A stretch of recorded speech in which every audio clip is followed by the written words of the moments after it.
Srećno detinjstvo počinje u lepom vrtiću. Svakom detetu treba dobra škola. Efikasno lečenje počinje u modernoj bolnici. Bezbedna vožnja počinje metrom dobrog puta. Mirna starost počinje plaćanjem poreza na zaradu. Izgradnja bogatijeg društva počinje borbom protiv sive ekonomije. Postupaj odgovorno radi ekonomskog zdravlja. Porez plati da ti se dobrim vrati. Postoji jedna oblast u kojoj gotovo da uopšte nema sive ekonomije. Nećemo vam odmah otkriti šta je to, ali dok vi malo razmislite, reći ću vam da će ta informacija ostati zakopana. Tako da smo mi u situaciji da se otprilike oko 10 milijardi evra kreće u toj sivoj zoni gde se ne plaćaju ni PDV, ni porezi, akcize i tako dalje. To je ukupno oko 30% naše ekonomije. Sve ćemo to mi na kraju platiti. Ako negde prođemo jeftinije zato što smo uzeli nešto bez računa, nelegalno, na kraju ćemo platiti kroz nešto drugo. Praktično postoji u svim delatnostima, ali u nekim delatnostima jeste izraženije nego u nekim drugim i, na primer... U praksi to izgleda ovako. Kupili ste novi televizor na crno i uštedili ste recimo 5 ili 10 hiljada u zavisnosti od toga koliki je televizor. I posle 2 dana, 3 nedelje ili 2 godine televizor prosto prestane da radi. Nemate sliku. Pokušate da ga popravite metodom upali, ugasi, metodom laganog udarca, metodom pozovite prijatelja električara u pomoć i nijedna od tih metoda ne bude uspešna. I vi izgubite mnogo više i vremena, i živaca, i novca nego što ste kao uštedeli. Svega toga ne bi bilo da ste samo uzeli jedan fiskalni račun.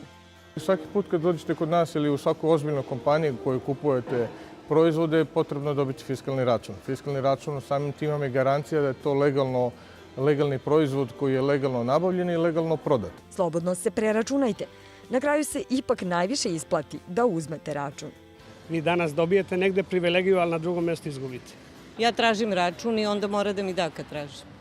Pa uzimam fiskalni račun, nije bilo do sada niko da mi nije izdao fiskalni račun. Ali mislite da treba prijaviti nekoga ko ne izda fiskalni račun? Obavezno. Da. Obavezno. Čega? Pa radi svega, radi države, radi reda. Znate, kad se plati sve komplet, onda svima dođe po manje. Manje se uplaćuje. Znači, i dažbine bi bile manje kad bi svi plaćali kako treba. Ne bi prijavila. Zašto? Pa zato, šta ja znam. To je sve za sve nas, da je jako dobro, da bi ova država živjela kako treba. Svi smo oštećeni na neki način. Jer kad bi mi svi bili savesni kako treba, to bi išlo drugačije. Građani imaju deo odgovornosti. Veći deo je, naravno, na onima koji prodaju robu na crno. A šta je cilj Poreske uprave? Poreska uprava će se truditi da njih prevede u legalne tokove, da postanu konkurentni sa svim ostalim učesnicima na tržištu, da na taj način pokušaju da ostvare prihod koji će biti oporeziv i na kraju će završiti deo tog prihoda i u budžetu. Na taj način smo zaokružili celu priču, svima nam je bolje. Dugujemo vam odgovor sa početka priče. Sive ekonomije gotovo da uopšte nema u proizvodnji organske hrane.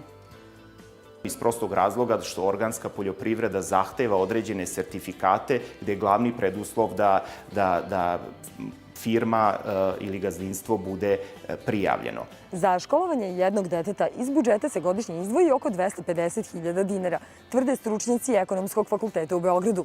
Zašto onda ne bismo svi zajedno punili taj budžet, umesto što punimo budžete pojedinaca koji zarađuju na našoj popustljivosti?